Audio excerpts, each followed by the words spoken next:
hormati, seluruh tamu undangan baik dari sektor industri maupun perwakilan sekolah SMA SMK sederajat se-Kabupaten Banyuwangi yang berbahagia. Baik, puja dan puji syukur patut kita haturkan kepada Tuhan Yang Maha Kuasa, karena di tengah kondisi yang saat ini kita alami bersama, di tengah kondisi saat ini yang menjadi keterpurukan kita bersama, kita masih selalu senantiasa diberikan kesehatan oleh Allah Subhanahu wa Ta'ala. Tentunya untuk menjalankan aktivitas kita sebagai masyarakat, salah satunya dengan menyelenggarakan kegiatan Lokakarya Kurikulum Program Studi Teknik Manufaktur Kapal tahun 2020, yang pada kesempatan kala ini dengan bangga mengusung tema penerapan kampus merdeka dengan strategi pengembangan sumber daya manusia pada sektor industri manufaktur kapal, program penguatan pendidikan tinggi vokasi tahun 2020. Sholawat serta salam marilah kita haturkan kepada baginda Nabi besar Muhammad SAW yang telah membawa kita dari zaman kegelapan menuju zaman yang terang benderang seperti sekarang ini. Baik, Bapak Ibu hadirin yang kami hormati, sebelum kita memasuki kegiatan selanjutnya, terlebih dahulu marilah kita berdoa menurut agama dan kepercayaan kita masing-masing. Berdoa kami silakan.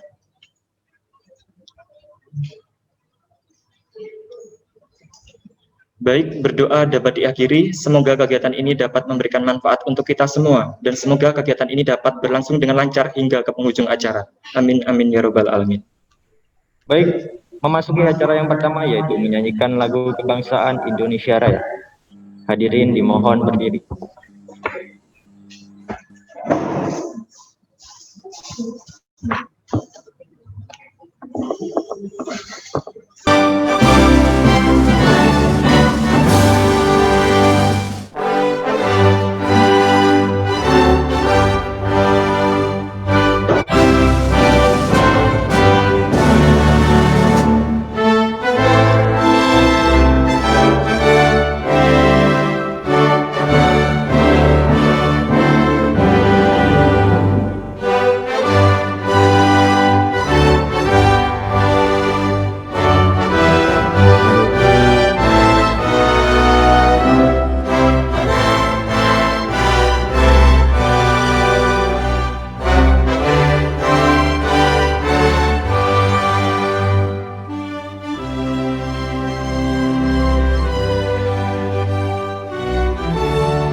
Baik, selanjutnya marilah kita dengarkan sambutan selamat datang sekaligus pembukaan acara secara resmi Lokakarya Kurikulum Program Studi Teknik Manufaktur Kapal Politeknik Negeri Banyuwangi tahun 2020 yang akan disampaikan oleh Direktur Politeknik Negeri Banyuwangi.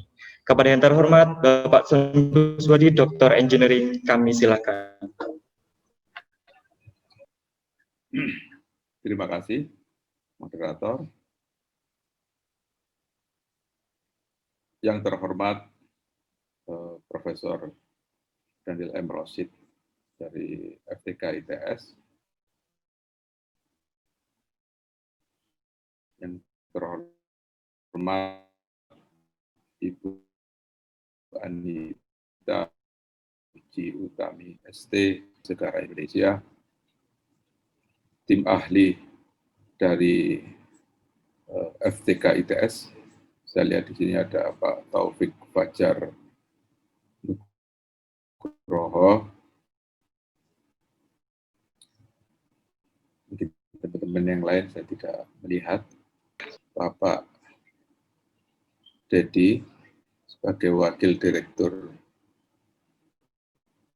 1 Bidang Akademik, Ketua Jurusan Teknik Mesin, Pak Khairul Nuzaka, Ketua Prodi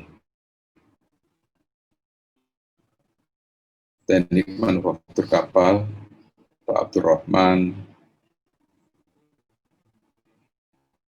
kepada teman-teman lihat saya lihat SMK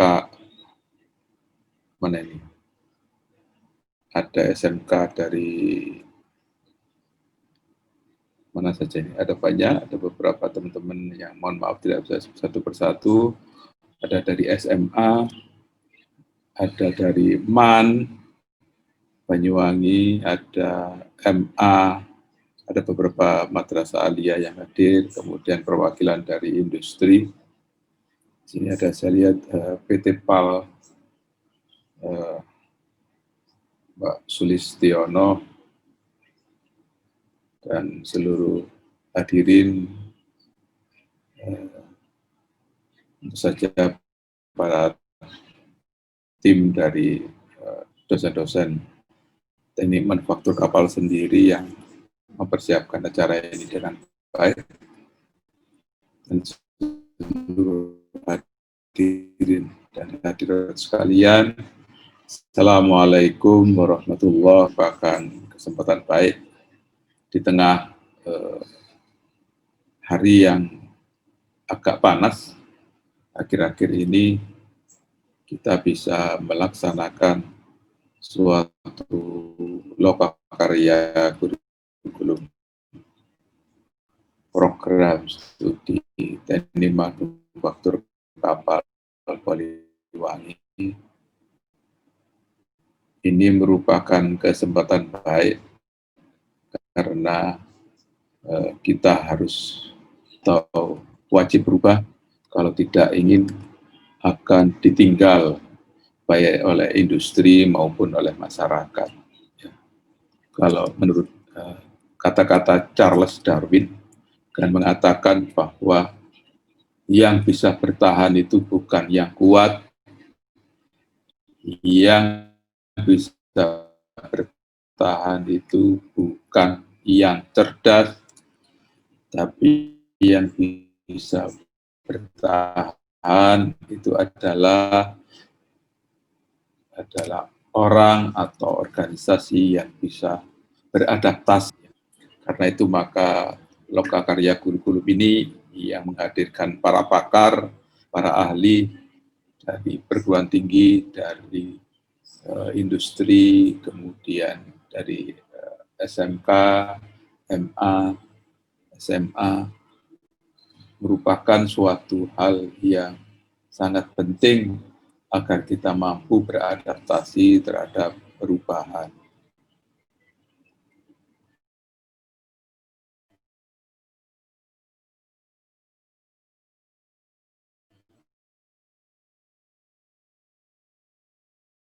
Tuntutan beradaptasi itu.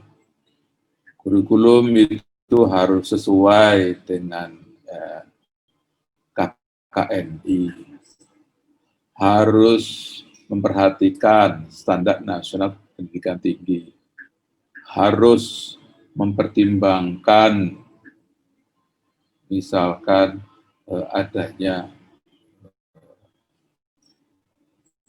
revolusi industri 4.0,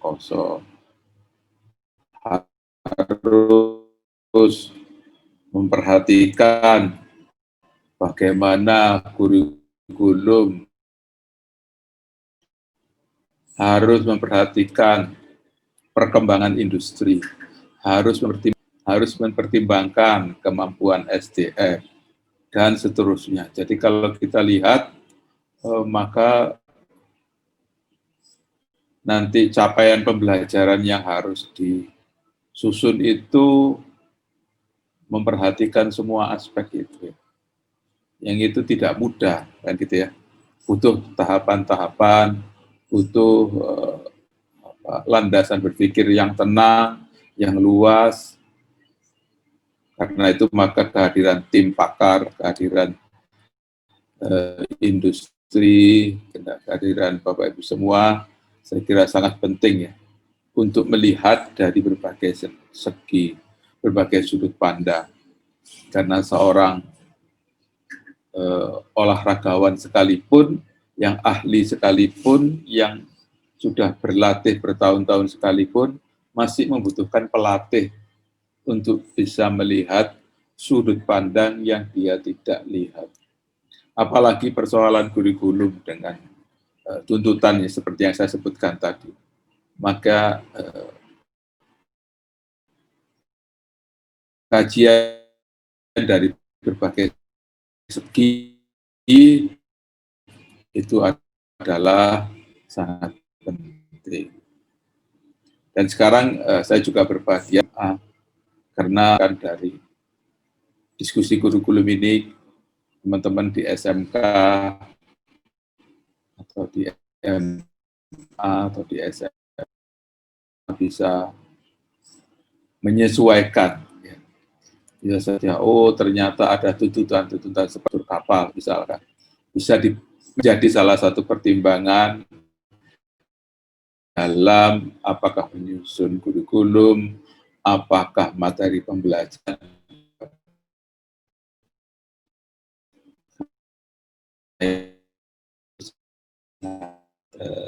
Senang bahwa teman-teman guru di SMK gabung dalam kesempatan kali ini.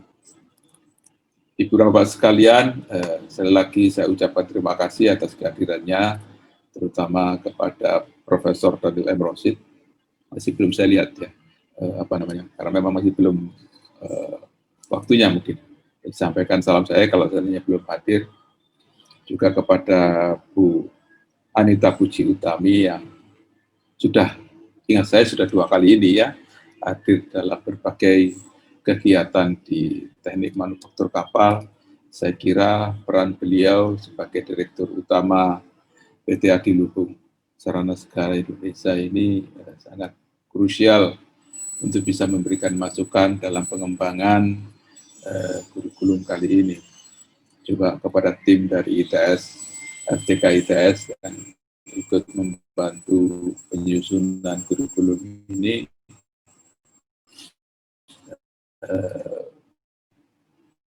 Saya ucapkan terima kasih dengan mengucapkan Bismillahirrahmanirrahim dan mengharapkan barokah dari Allah. Karya kurikulum program studi teknik manufaktur kapal dengan tema penerapan kampus merdeka dengan strategi pengembangan sumber daya manusia pada sektor industri manufaktur kapal dengan resmi saya buka. Sekian, wassalamualaikum warahmatullahi wabarakatuh. Waalaikumsalam warahmatullahi wabarakatuh. Baik, kami ucapkan sekali lagi terima kasih kepada Bapak Direktur, Bapak Sangkuswadi Dr. Engineering, yang telah berkenan untuk memberikan sambutan dan hadir pada kesempatan kali ini.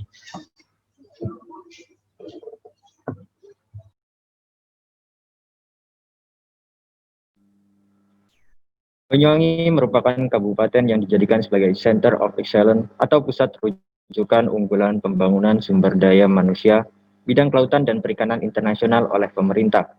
Sehingga diperlukan adanya pengembangan SDM bidang kemaritiman yang diperkuat dengan integrasi dari sisi perikanannya hingga wisata baharinya. Sebutan Center of Excellence tentunya tidak cuma-cuma, akan tetapi memiliki beberapa perihal alasan. Salah satunya karena Banyuwangi memiliki instrumen pendidikan yang lengkap di bidang kemaritiman, mulai dari SMK sampai perguruan tinggi. Salah satunya adalah teknik manufaktur kapal, yang berfokus pada bidang manufaktur perkapalan.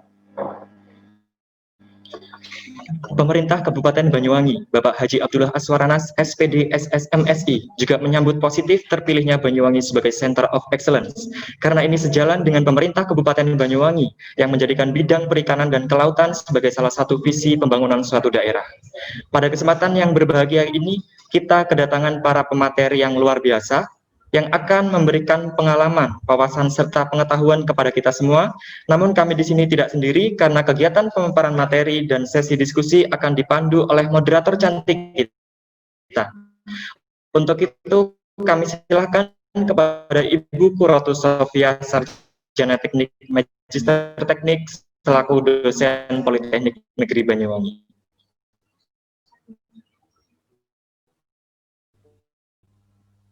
Baik, terima kasih untuk MC atas wawasan. Namanya izin undangan yang Negeri Banyuwangi, Bapak Son Kuswadi. Yang saya hormati jajaran Wakil Direktur Politeknik Negeri Banyuwangi.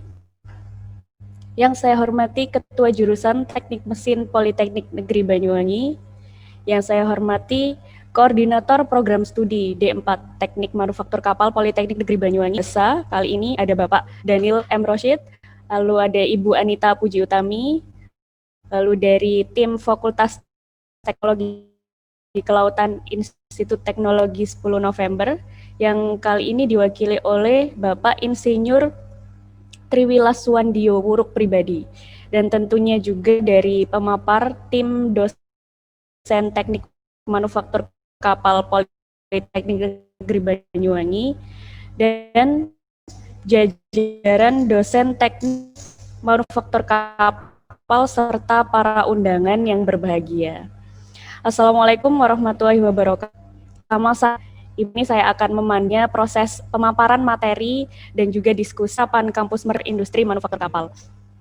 Jadi tema yang yang kita angkat dalam webinar kali ini sangat menarik ya. Jadi ini tentang kampus merdeka gitu. Jadi sesuai dengan penjelasan Mas Menteri, bahwasanya kampus merdeka ini pada dasarnya menjadi sebuah konsep baru yang membatasi mahasiswa untuk mendapatkan belajar ya di pergi. Salah satu pemicu kemudian yang dapat mendorong adanya penerus merdeka adalah melalui kurikulum pendidikan yang sesuai dengan kebutuhan mahasiswa itu sendiri.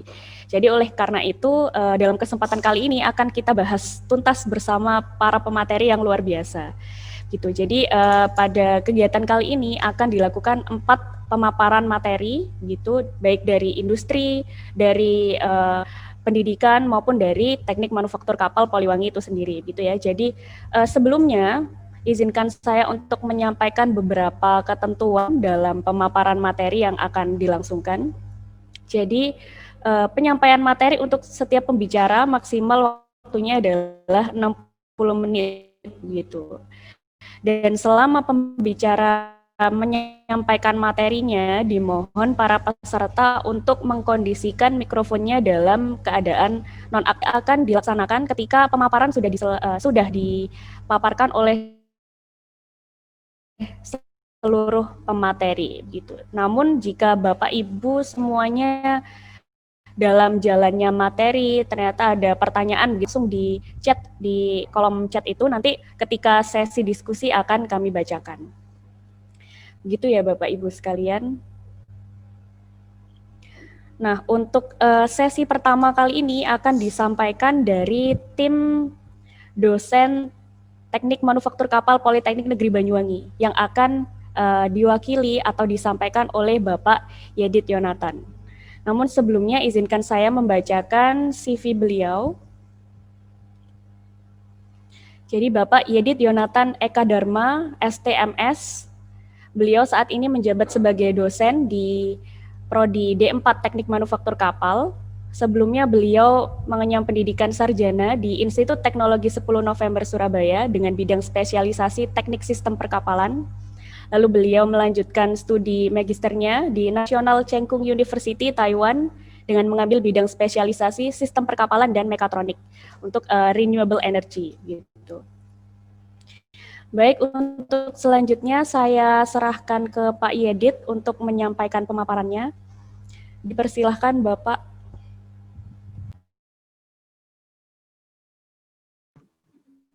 Baik, terima kasih kesempatannya. Mohon izin, apakah suara saya terdengar? Terdengar, Bapak. Oh baik, terima kasih.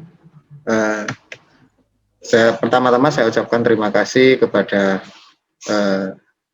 Bapak Son Kuswadi selaku Direktur Politeknik Negeri Banyuwangi yang berkesempatan hadir kali ini. Kemudian yang saya hormati seluruh pemateri yang berkenan hadir juga pada ini. Kemudian yang saya hormati juga Bapak Kajur, kemudian Bapak Korprodi dari Teknik Manufaktur Kapal, terima kasih. Di sini saya mencoba untuk memaparkan terkait kurikulum yang sudah kami jalankan selama ini. Terima kasih atas mandatnya kepada Bapak Kajur, Bapak Musaka, dan Pak Korprodi, Pak Rohman, sehingga kami diperkenankan untuk memaparkan materi ini. Jadi mohon izinkan kami nge-share screen terkait kurikulum kami. Seperti ini.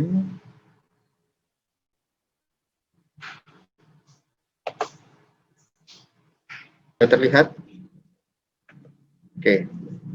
Baik, kami dari Teknik Manufaktur Kapal, Politeknik Negeri Banyuwangi. Kemudian di sini sebagai pendahuluan, Politeknik Negeri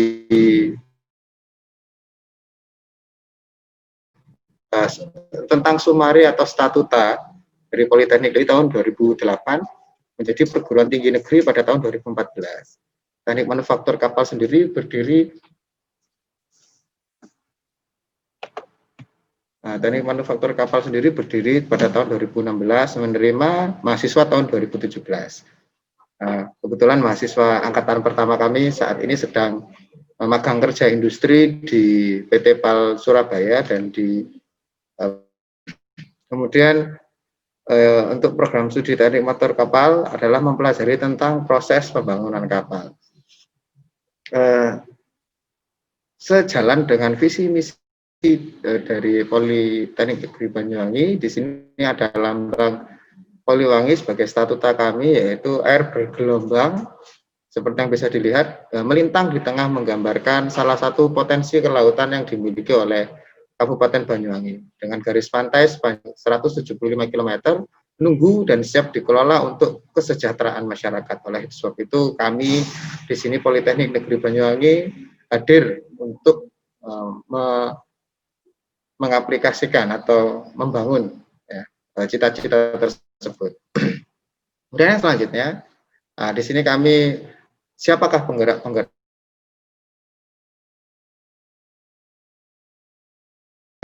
Teknik Manufaktur Kapal sebagai berikut. Yang pertama yaitu tentu saja koordinator prodi, yang kedua adalah ketua laboratorium, yang ketiga adalah para dosen, yang keempat adalah admin prodi, dan yang terakhir adalah mahasiswa-mahasiswa kami yang tercinta, seperti itu. Kemudian stakeholder program studi Teknik Manufaktur Kapal ini dibagi menjadi 5. Nah, di sini ada akademisi, ada regulasi, ada praktisi dan industri, terus kemudian ada masyarakat profesi, kemudian ada penyandang dana. Di sini adalah stakeholder kami. Kemudian untuk fasilitas kami ini dikelola oleh jurusan, ya. Kemudian di sini di laboratorium pengelasan kami dikelola jurusan, yaitu laboratorium pengelasan jurusan teknik mesin. Digunakan mahasiswa untuk melakukan praktikum pengelasan. Ini merupakan salah satu core inti dari pendidikan kami di sini. Kemudian yang kedua adalah laboratorium uji bahan. Laboratorium uji bahan ini digunakan mahasiswa untuk melakukan praktikum pengujian material. Pengujian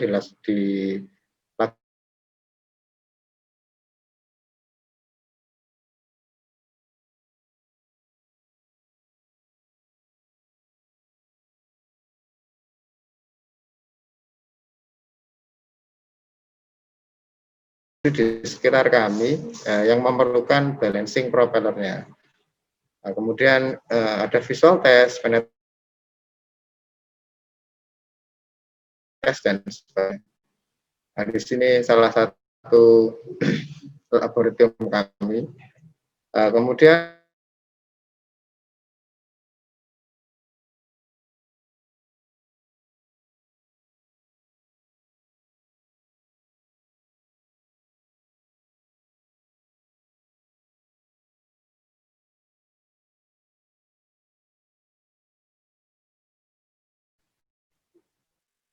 Selamat pagi. Mohon maaf, internetnya terputus nggih.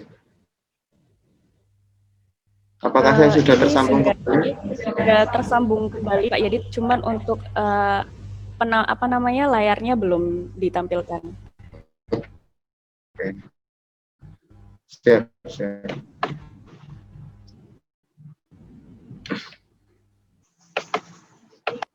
Oke, mohon maaf. Ini saya sambung kembali.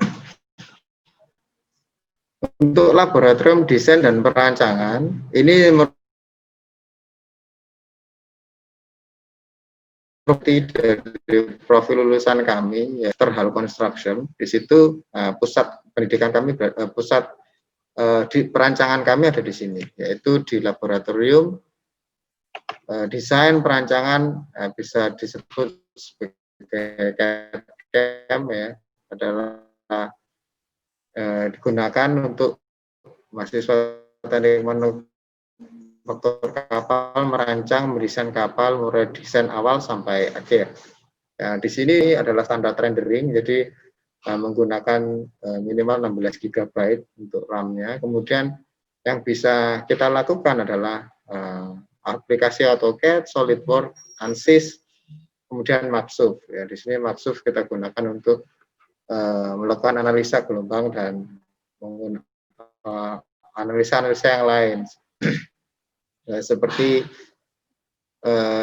kita bisa membuat rencana garis di dalam Mapsuf ini. Untuk selanjutnya, setelah kita bisa mendesain, setelah kita mendesain sudah kami, ya, laboratorium produksi kapal, di mana kita bisa memproduksi kapal dari desain telah kita buat, telah diaplikasikan di lab pembuatan kapal fiberglass. Ini kami masih merintis kapalan karya kami bisa melaksanakan untuk kapal aluminium seperti itu. Laboratorium 4%. Itu yang bisa kami sampaikan. Kemudian sistem kurikulum jamnya, mengenai jamnya di sini otomatis karena kita pendidikan vokasi, maka jam prakteknya akan lebih banyak daripada jamnya seperti itu. KP dan MKT-nya di sini jam prakteknya 62%, sedangkan jam teorinya 37%. Untuk sistem kurikulum TMK, ya, kemudian di sini pembagiannya SKS-nya di sini 9 SKS atau kuliah MK, terus kemudian 3 SKS MKT, kemudian yang 21% yaitu adalah MKDU. Nah, kemudian presentasinya 625 dan 13. Kalau kita jamnya, ya, lebih banyak di sini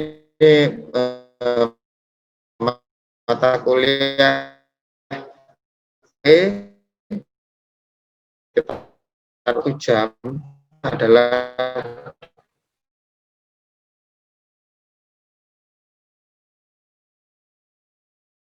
kapal kayu, namun juga mahasiswa diharapkan juga bisa membuat kapal dari baja. Jadi di sini kita juga mempelajari kapal non-vero dan kapal vero, yaitu mampu mendesain kapal mulai dari awal pembangunan sampai dengan selesai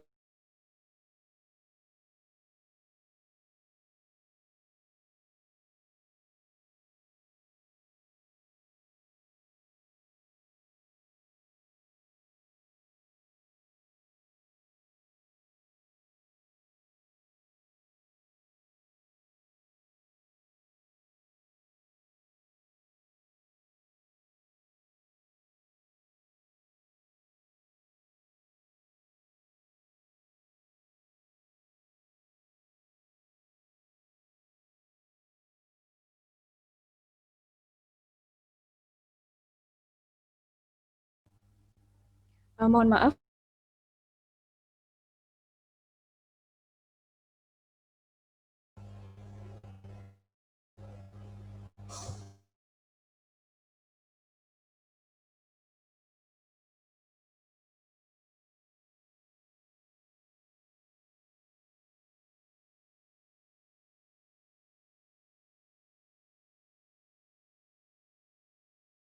Ini. Kemudian selanjutnya skema kompetensi kerja. Jadi setelah kita memiliki kompetensi inti dari kurikulum kami, nah, kurikulum ini untuk mencapai kompetensi kerja yang seperti apa? Ini rencana kami, skema kompetensi kerjanya ada pekerjaan atau work planner. Nah, perencana pekerjaan ini ditunjang oleh kompetensi yang kita sebut shift production tadi. Perencana pekerjaan baru. Nah, jadi kami menambah kekuatan dosen dan teknisi tadi. Kemudian penambahan laboratorium dan bengkel sesuai mata kuliah praktik teknik manufaktur kapal, kemudian baru-baru ini telah selesai kita bangun. Kemudian yang keempat adalah penambahan peralatan sesuai dengan rasio mahasiswa. Kemudian analisa dan kajian SWOT pada program studi TMK. Terus kemudian penyusunan kerangka pengembangan jangka menengah 25 tahun dan jangka pendek 5 tahun sesuai dengan arahan Bapak Direktur. Kemudian prestasi dari mahasiswa kami, di sini kami mohon izin untuk menyampaikan prestasi yang kami raih selama dari 2017 sampai dengan 2020 seperti itu berdirinya teknik manufaktur kapal 3 tahun ini.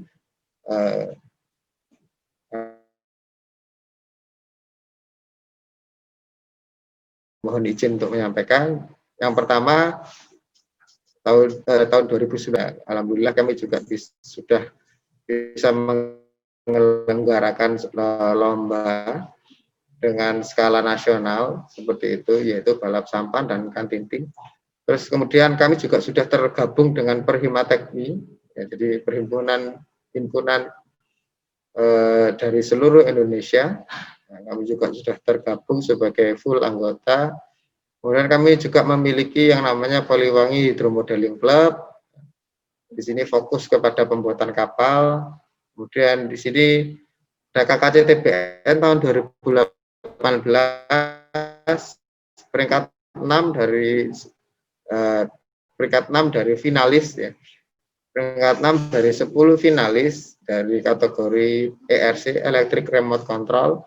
Kemudian 2019 peringkat 9 juga di KKCTBN 2019, yang ini peringkat 18 dari 18 finalis, untuk tapi kategorinya berbeda.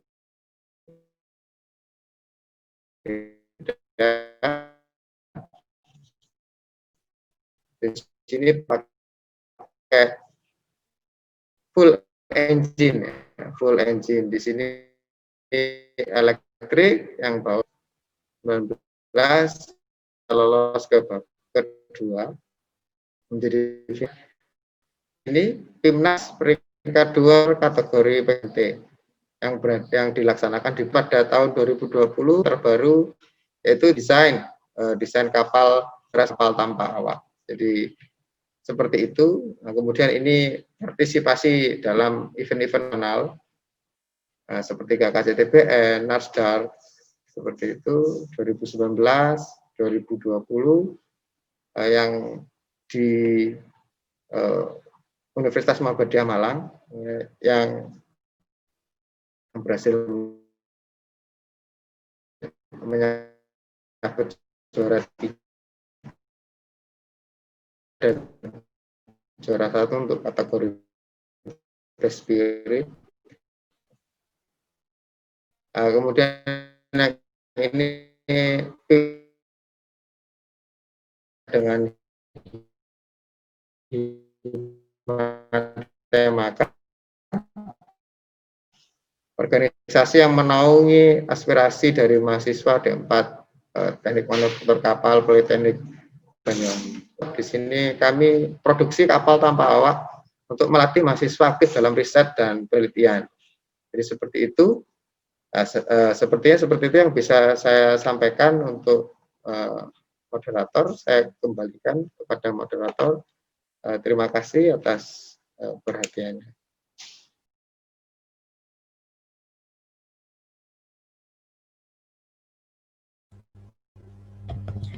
Baik, terima kasih Pak Yedit atas pemaparan yang telah disampaikan. Jadi sangat menarik ya dengan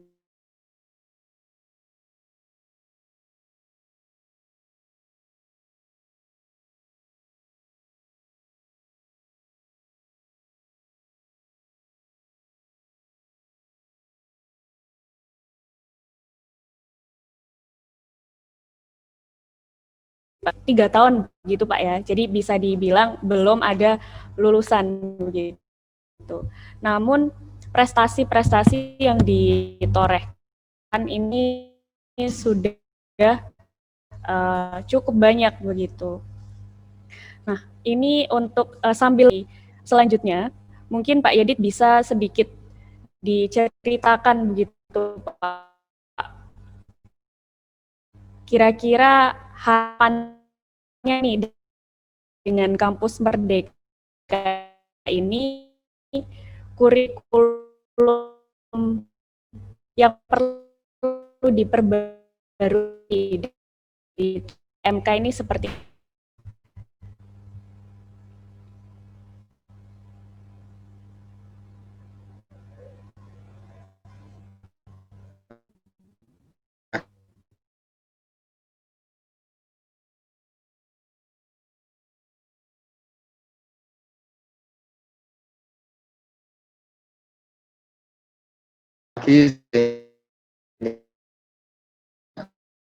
Nah, lulusan kami benar-benar bisa menunjang apa yang dibutuhkan oleh dunia industri. Mungkin seperti itu, Ibu.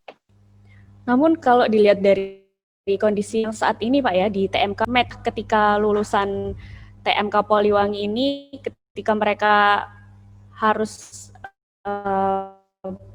terjun gitu ya di dunia kerja nantinya, apakah kira-kira masih ada pelatihan tambahan atau harus mengambil sertifikasi lainnya gitu, atau cukup dari TMK Poliwangi ini saja sudah siap gitu digunakan oleh tenaga.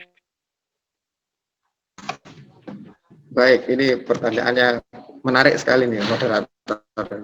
Jadi apakah cukup atau tidak itu mungkin merupakan output ya, output. Ya sudah. Cek.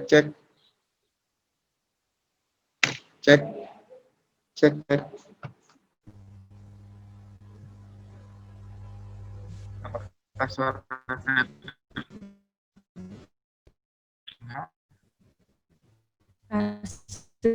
sudah Pak.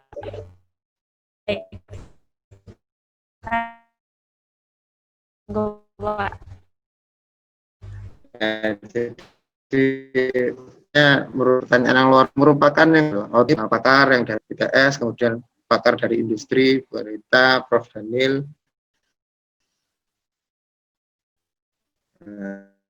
Selamat datang.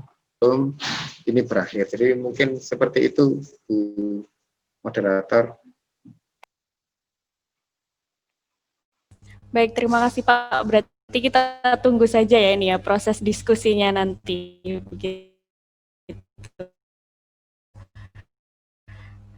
Siap. Bergabung ada Pak Daniel, ada Bu Anita juga. Untuk Pak Daniel, mohon maaf apakah sudah bisa untuk menyampaikan materinya Bapak? Sudah.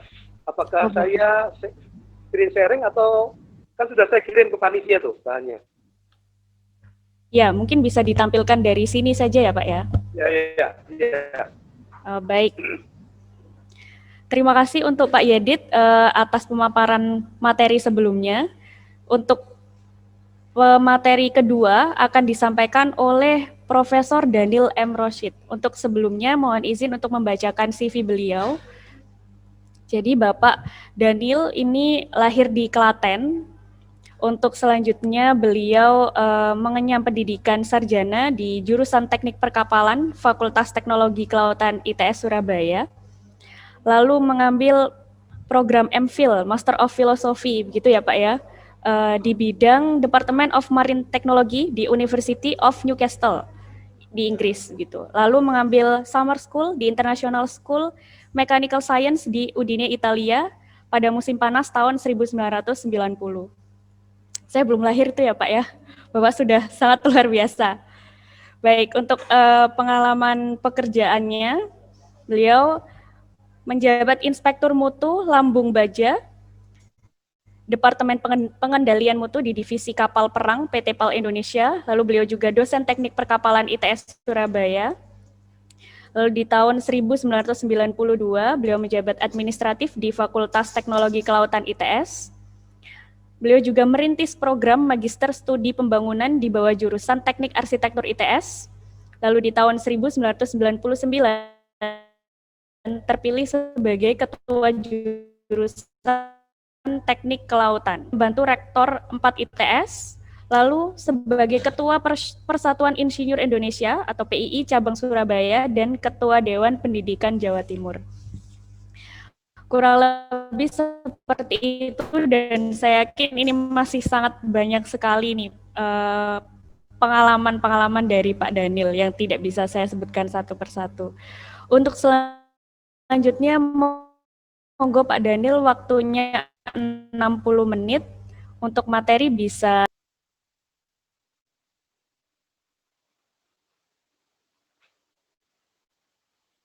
Baik. Assalamualaikum warahmatullahi wabarakatuh. Selamat pagi. Waalaikumsalam warahmatullahi wabarakatuh. Bapak Ibu sekalian, peserta lokakarya kurikulum.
Ya, baik. Bahkan, Ya, baik.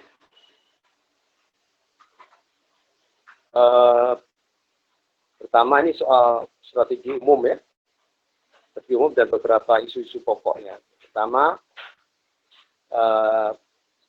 adalah bahwa kurikulum yang kita rencanakan dan ditulis dalam dokumen-dokumen itu bisa sangat berbeda dengan kurikulum yang dilaksanakan atau yang bahkan yang terlaksana ya. Yang dilaksanakan itu artinya terutama oleh dosen dan tenaga pendidik. Kurikulum yang terlaksana itu kurikulum yang dilakukan oleh mahasiswa. Jadi saya kira nanti pokok-pokok pendidikan sebagai jasa akan saya bahas kemudian ya. Kemudian yang kedua, kita kita memang selalu tergoda untuk melakukan semacam pembaruan kurikulum, ya. Tapi perlu diingatkan bahwa kurikulum itu lebih baik sederhana dan generik, ya, sehingga sebenarnya sebab nanti kita kalau sering ini kita hanya sibuk di urusan administratif, tapi kurang fokus pada dimensi delivery-nya, ya, pelaksanaannya, ya. Dan seringkali kita memang dihabiskan waktu kita untuk urusan-urusan administratif, ya. Ini saya kira perlu dicermati, sampai kita habis waktu di urusan-urusan administratif. Ya. Kemudian, saya kira walaupun pendidikan politeknik itu berorientasi pada praktek, ya, berorientasi pada vokasi, ya, tapi kemampuan membaca tetap penting. Ya. Kemampuan membaca akan tetap penting untuk membekali kemampuan-kemampuan beradaptasi jika terjadi perubahan teknologi. Ya. Jadi saya kira ini penting dicermati, ya, walaupun bengkel dan workshop itu penting, tapi saya harap perpustakaan jangan sampai ditelantarkan. Ya. Jadi perpustakaan dan layanan perpustakaan akan tetap penting, karena ini memberi kekuatan imajinasi yang dibutuhkan untuk beradaptasi. Ya.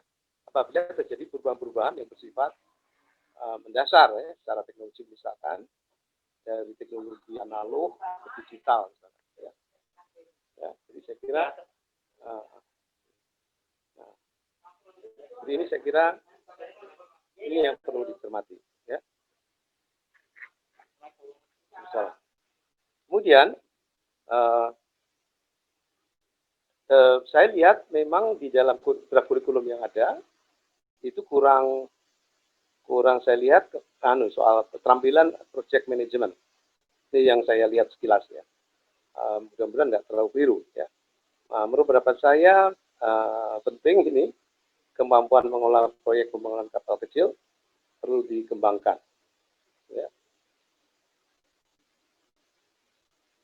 Kemudian saya kira yang penting juga itu soal model bisnis Poliwangi, jangan sampai tergantung pada dana-dana SPP. Jadi walaupun dana SPP itu penting, tapi jangan sampai ini mendominasi pemasukan, ya. Dan Poliwangi menjadi sangat tergantung pada besarnya dana SPP dari mahasiswa. Ya.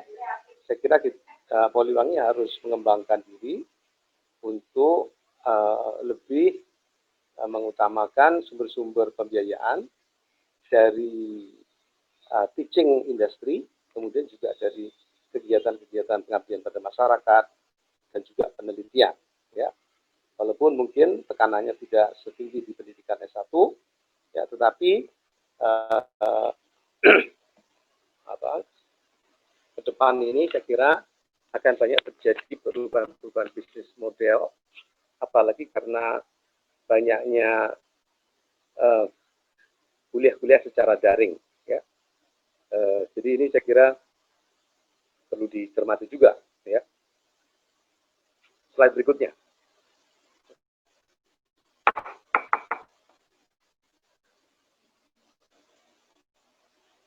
Slide berikutnya.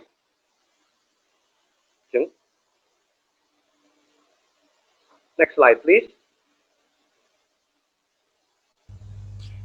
Ini di skip berarti Pak ya, slide yang ini? Ini sudah kan? Sudah ya. Sebelumnya sudah ini. tadi slide berikutnya. Yang sekarang ini Pak. Ya. Slide berikutnya.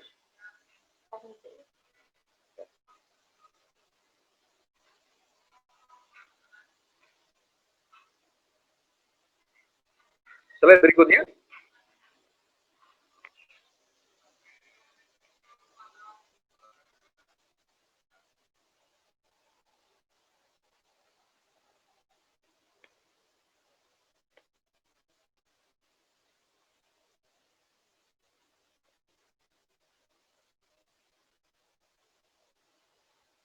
Slide berikutnya, bisa maju.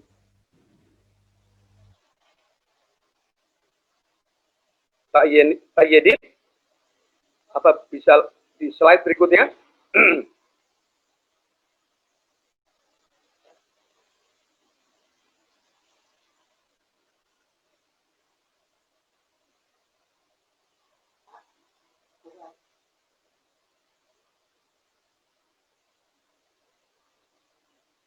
Bu Moderator? Pak Moderator? Iya, Bapak. Ini halaman Bisa ketiga. dilanjutkan ke slide berikutnya. Halaman yang ketiga ya, Bapak ya? Ya.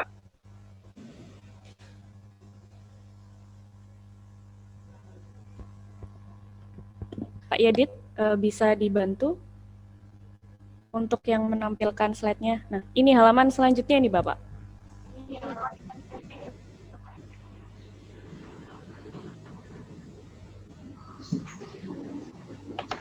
Mohon izin, Prof. Apakah Ya, betul betul. pendidikan Betul. adalah jasa ini, Prof? Ya, ya, betul. Ya, Oke, baik. full screen.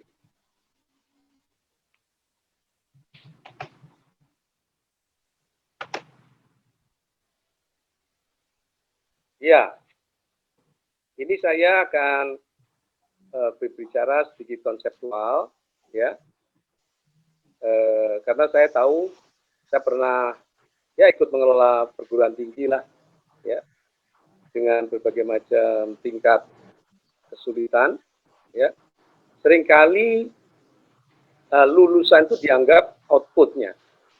Jadi kalau ditanya berapa jumlah lulusan itu seolah jumlah lulusan itu seolah outputnya, ya. Padahal tidak. Ya, jumlah lulusan itu bukan output.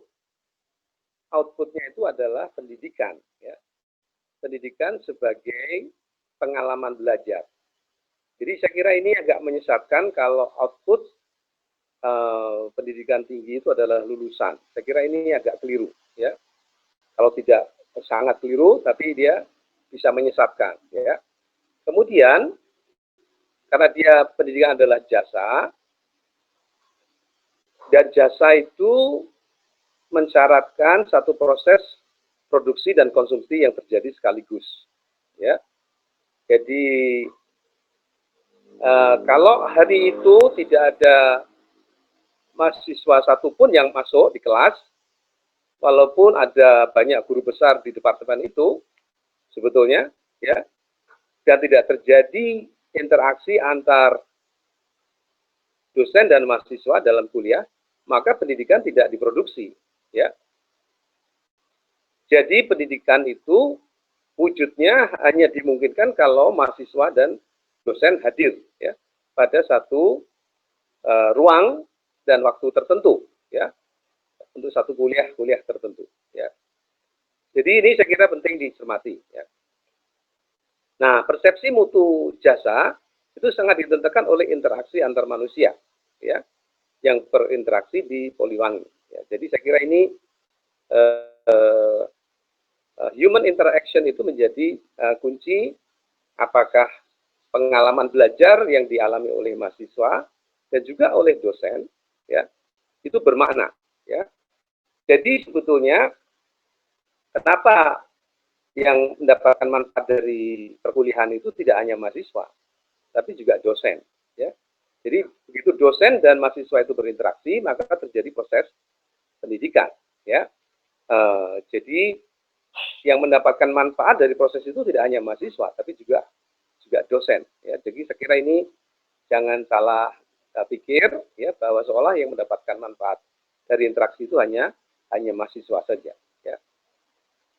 Oleh karena itu mendapatkan mahasiswa yang berani bertanya dan penuh tanda tanya, penuh rasa ingin tahu, itu akan sangat menentukan kualitas perkuliahan, ya. Jadi kalau mahasiswanya itu banyak membaca, banyak punya pengalaman, dan dia mau berinteraksi di kelas bersama dosen, maka kualitas perkuliahan itu akan naik, ya. Ya. Ya, saya kira ini penting dicermati, ya. Kemudian tadi ya, karena ini soal jasa dan relasi antar manusia itu sangat ditentukan oleh komunikasi, ya. Komunikasi dan keakraban, kehangatan itu akan menjadi kunci keberhasilan pengelolaan sebuah prodi. Ya. Jadi jangan sampai kita hanya menggantungkan pada kualitas gedung, fasilitas-fasilitas fisikal di kampus, tetapi hubungan antar dosen dan mahasiswa itu membosankan dan dingin, ya, membosankan, dingin, malah saling curiga dan sebagainya. Ya, ini akan membuat proses-proses belajar menjadi sangat sulit, ya, dan tidak akan mencapai sasarannya. Ya, jadi saya kira penting dicermati hal ini, ya. Jadi peranan mahasiswa dan kemudian bagaimana merekrut mahasiswa yang banyak rasa ingin tahu, punya senang bertanya, dan itu bagus sekali, ya, akan menentukan kualitas perkuliahan. Ya. Slide berikutnya.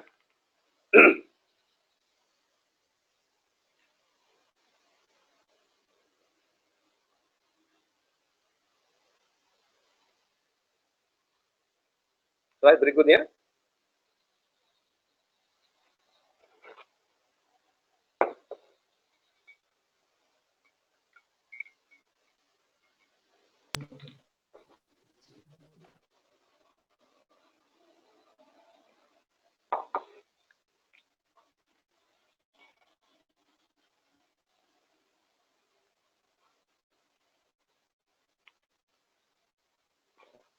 Ibu Bapak sekalian yang saya hormati, peserta lokakarya kurikulum, ya. Nah, saya kira pertama dalam perspektif lokakarya kurikulum ini, saya kira penting dicermati hal-hal yang terkait dengan strategi pengembangan prodi, ya, pada umumnya. Ya. Saya akan mengajukan satu pendekatan balance scorecard. Ya, jadi balance scorecard ini adalah satu teknik manajemen kinerja supaya organisasi kita itu bisa mencapai tujuan-tujuannya secara berkelanjutan. Ya. Tidak hanya dalam jangka pendek, tapi jangka menengah dan jangka panjang. Ya, saya kira ini penting dilihat. Ya, dan sampai kita hanya fokus pada tujuan-tujuan jangka pendek, lalu kita melupakan tujuan-tujuan jangka panjang. Jadi kalau Poliwangi ingin eksis 50 tahun sampai 100 tahun lagi, saya kira ini perlu dicermati bagaimana kita melihat kinerja itu dari empat perspektif. Ya. Ini teknik balance scorecard ini diajukan oleh Norton dan Kaplan. Ya. Saya kira ini yang saya ajukan, ya. Pertama,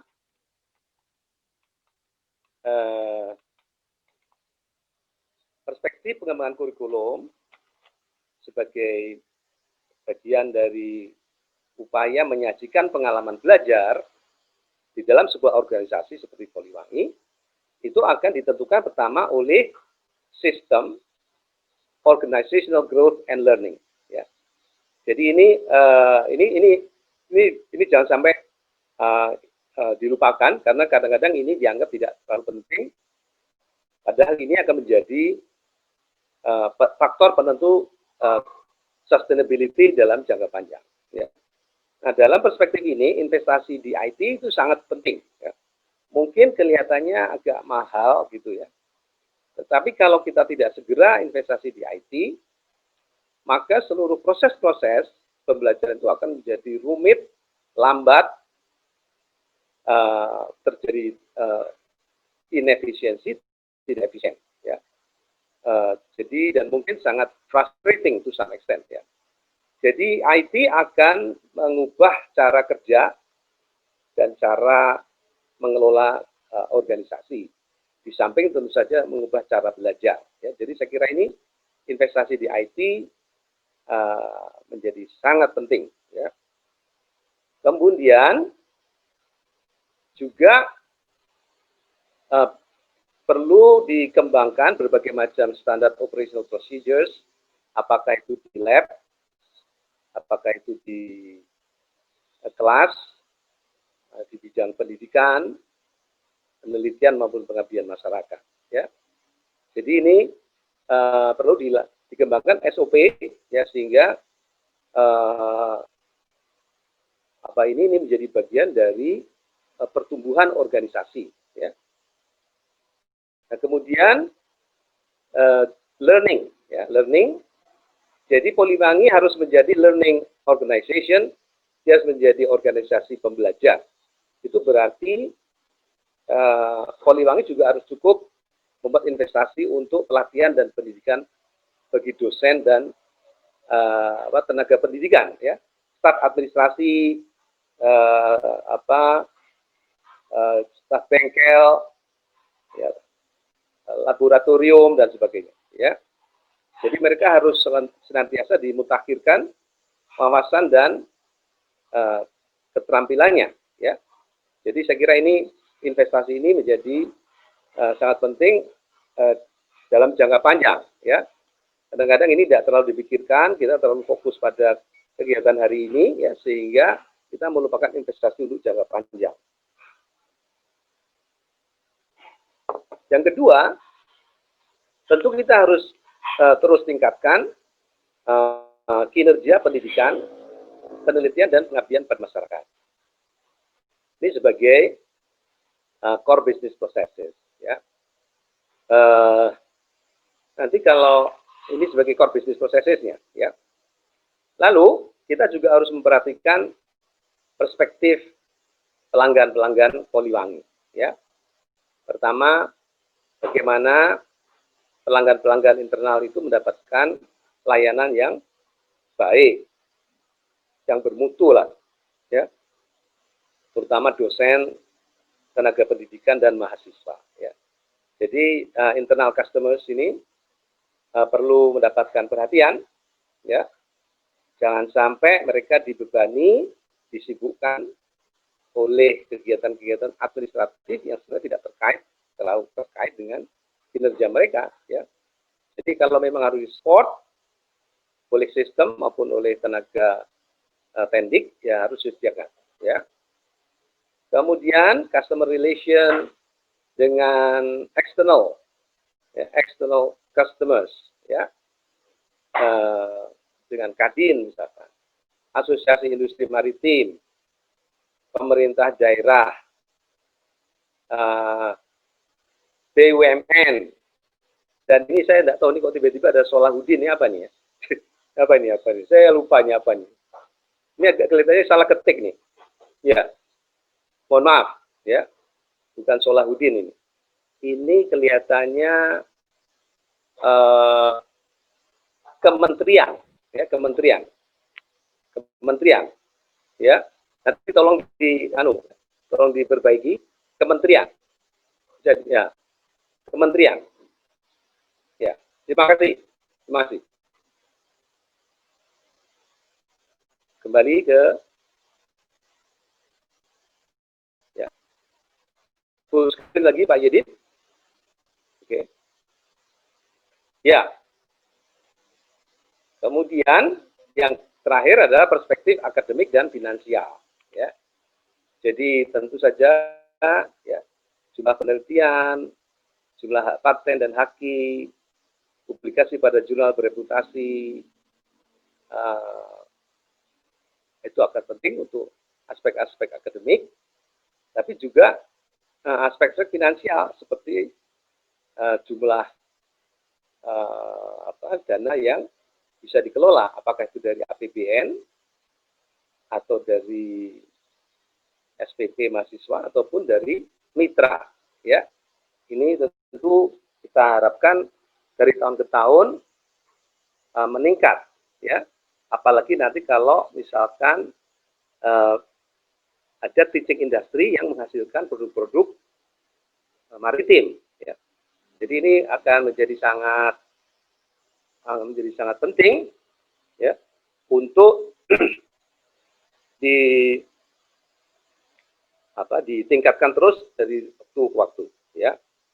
Jadi sebagai satu manajemen, sebagai instrumen manajemen kinerja, perspektif ini perlu dilihat secara komprehensif, ya, dan tidak kita terlalu fokus pada satu hal saja, ya. Seringkali kita hanya mungkin tertarik pada core business processes saja misalnya, ya, untuk pendidikan, penelitian, dan pengabdian masyarakat. Lalu kita kurang menjalin kerjasama atau menjalin hubungan dengan customer, ya. Saya kira ini kekeliruan yang agak mendasar dari sekolah-sekolah kampus-kampus negeri. Kampus-kampus negeri ini kalah umumnya dengan kampus-kampus swasta, setahu saya, ya.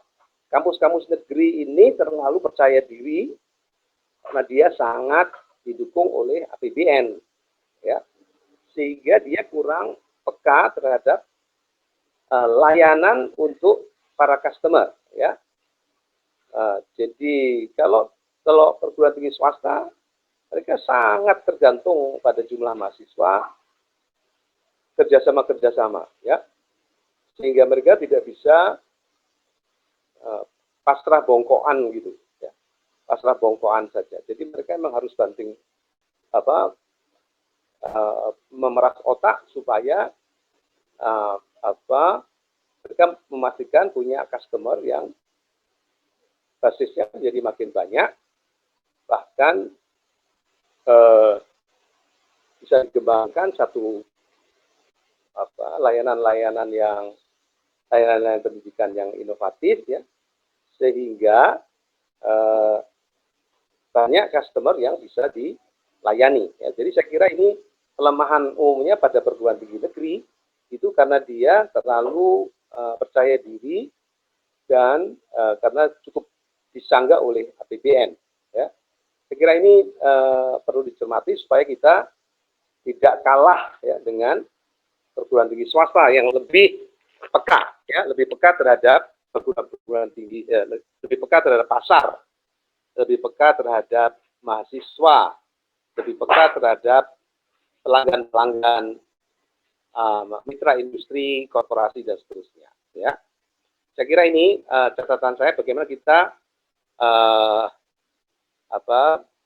membangun 4 perspektif ini secara seimbang, ya. Jangan sampai satu keteteran, ya. Kalau keteteran kita mungkin akan berjaya tapi tidak sustainable, ya.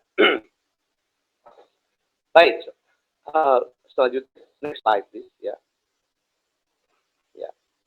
Nah, para peserta Lokakarya yang saya hormati, kalau kita memperhatikan bisnis model yang umumnya ada di perguruan tinggi, ya, ini salah satu umumnya lah, ya, umumnya itu kan kalau kita bicara tentang bisnis model, itu pertama yang penting kan soal value proposition, ya. Jadi value proposition ini harus dirumuskan dengan lugas dan terukur, ya.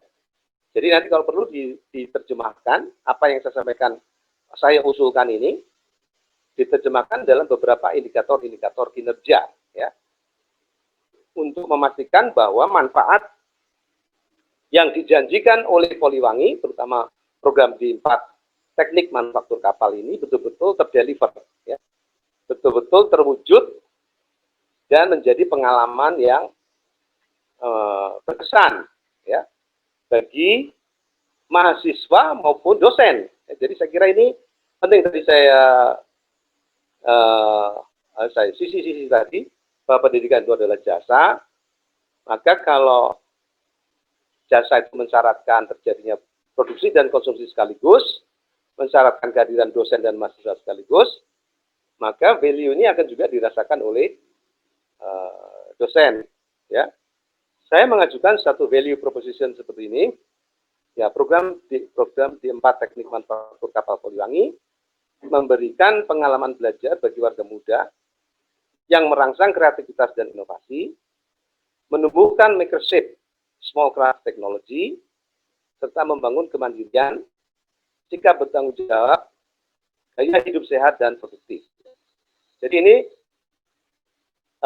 ini kira-kira kita tidak hanya bergantung pada proses-proses pembelajaran di kelas maupun di lab, magang, dan sebagainya, tapi juga lingkungan kampus ikut memberikan satu suasana, ya, suasana yang ya merangsang kreativitas.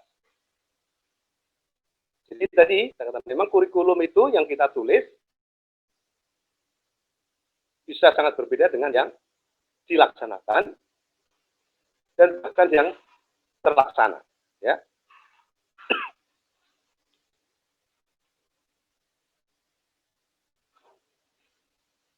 Jadi ini yang jadi value proposition yang saya ajukan ya untuk Prodi D4 Teknik Manufaktur Kapal itu tadi memberikan pengalaman belajar atau learning experiences untuk warga muda yang merangsang kreativitas, inovasi, menumbuhkan makership in small craft technology, ya, serta membangun kemandirian, sikap bertanggung jawab, gaya hidup sehat dan produktif. Ya, nanti kita bisa diskusikan lebih lanjut. Nah, rumusan value proposition ini kemudian bisa didetailkan dalam berbagai macam indikator kinerja untuk mengukur tadi, ya, value proposition ini. Ya, saya kira ini Pak Yedid dan Mbak Moderator, pokok-pokok pikiran yang ingin saya sampaikan dalam lokakarya kurikulum Prodi D4 Teknik Manufaktur Kapal Banyuwangi. Ya, mudah-mudahan ini cukup memberi kontribusi bagi lokakarya kurikulum ini. Terima kasih. Assalamualaikum warahmatullahi wabarakatuh.